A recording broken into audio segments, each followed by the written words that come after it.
Good morning, everybody. Good morning to the media, the legitimate media and the fake news media. Good morning to them.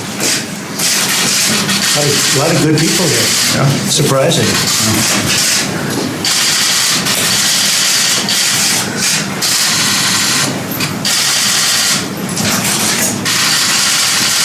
Mr. President, which countries do you want to spend more on NATO in particular? Just look at the chart. Take a look at the chart. It's public, and many countries are not paying what they should. And frankly, many countries owe us a tremendous amount of money for many years back, where they're delinquent, as far as I'm concerned, because the United States has had to pay for them. So if you go back 10 or 20 years, you'll just add it all up. It's massive amounts of money is owed. The United States has paid and stepped up like nobody. This has gone on for decades, by the way. This has gone on for many presidents, but no other president brought it up like I bring it up. So something has to be done, and the Secretary General has been working on it very hard. This year, since our last meeting, commitments have been made for over $40 billion more money spent by other countries. So that's a step, but it's a very small step. It sounds like a lot of money, and it is. But it's a very small amount of money relative to what they owe and to what they should be paying. And it's an unfair burden on the United States. So we're here to talk about that, and I'm sure it will be resolved. I have great confidence in the Secretary General. He's worked very, very hard on this, and he knows it's a fact. But I have great confidence in him and his representatives. Would you like to say something? First of all, it's great to see you again, Mr. President, and good to have you here for the summit. And we are going to discuss many important issues at the summit. Among them is defense spending. And we all agree that we have to do more. I agree with you that we have to make sure that allies are investing more. The good news is that allies have started to invest more in defense.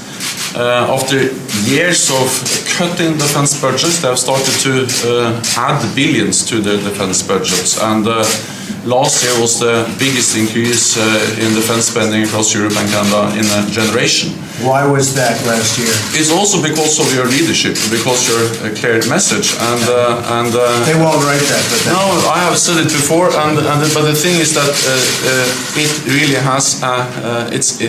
Your message is having an impact, and we are going to build on that to make sure that we have further increases.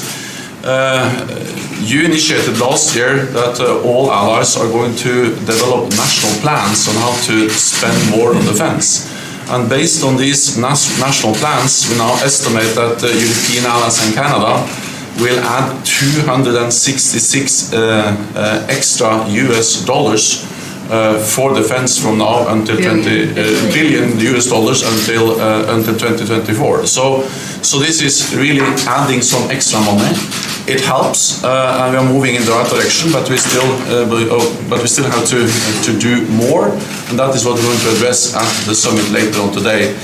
Let me also add that strong NATO is good for Europe, but it's also good for the United States. The US military presence in Europe helps to protect Europe, but it also helps the United States project power to the Middle East, to Africa, and I think also that the military clout of Europe, the economic clout, the political clout, also is helpful dealing with Russia, and we look forward to the meeting we're going to have with President Putin, and I think that leaders are also looking forward to your thoughts about the meeting with President Putin later on. Well, I have to say, I think it's very sad when Germany makes a massive oil and gas deal with Russia, where you're supposed to be guarding against Russia, and Germany goes out and pays billions and billions of dollars a year to Russia. So we're protecting Germany, we're protecting France, we're protecting all of these countries, and then numerous of the countries go out and make a pipeline deal with Russia, where they're paying billions of dollars into the coffers of Russia. So we're supposed to protect you against Russia, but they're paying billions of dollars to Russia, and I think that's very inappropriate. And the former chancellor of Germany is the head of the pipeline company that's supplying the gas. Ultimately, Germany will have almost 70% of their country controlled by Russia with natural gas. So you tell me, is that appropriate? I mean, I've been complaining about this from the time I got in. It should have never been allowed to have happened. But Germany is totally controlled by Russia because they were getting from 60 to 70% of their energy from Russia and a new pipeline. And you tell me if that's appropriate, because I think it's not. And I think it's a very bad thing for NATO, and I don't think it should have happened. And I think we have to talk to Germany about it. On top of that, Germany is just paying a little bit over 1%, whereas the United States in actual numbers is paying 4.2% of a much larger GDP. So I think that's inappropriate also. You know, we're protecting Germany, we're protecting France, we're protecting everybody, and yet we're paying a lot of money to protect. Now, this has been going on for decades. This has been brought up by other presidents, but other presidents never did anything about it because I don't think they understood it or they just didn't want to get involved. But I have to bring it up because I think it's very unfair to our country. It's very unfair to our taxpayer. And I think that these countries have to step it up, not over a 10-year period. They have to step it up immediately. Germany is a rich country. They talk about they're going to increase it a tiny bit by 2030. Well, they could increase it immediately tomorrow and have no problem. I don't think it's fair to the United States. So we're going to have to do something because we're not going to put up with it. We can't put up with it, and it's inappropriate.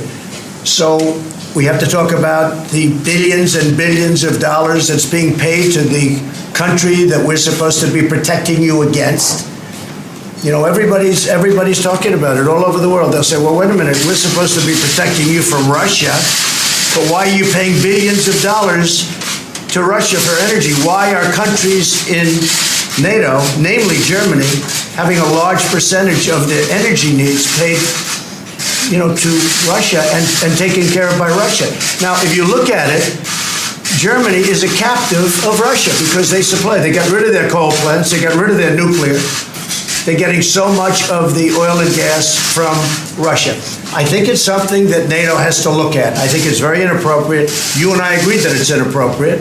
I don't know what you can do about it now, but it certainly doesn't seem to make sense that they pay billions of dollars to Russia, and now we have to defend them against Russia.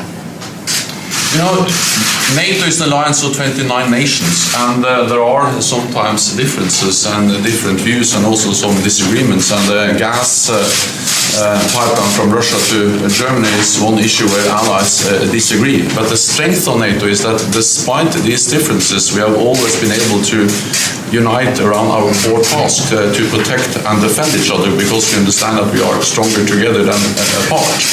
I think that two world wars and the Cold War taught us that we are stronger together than apart.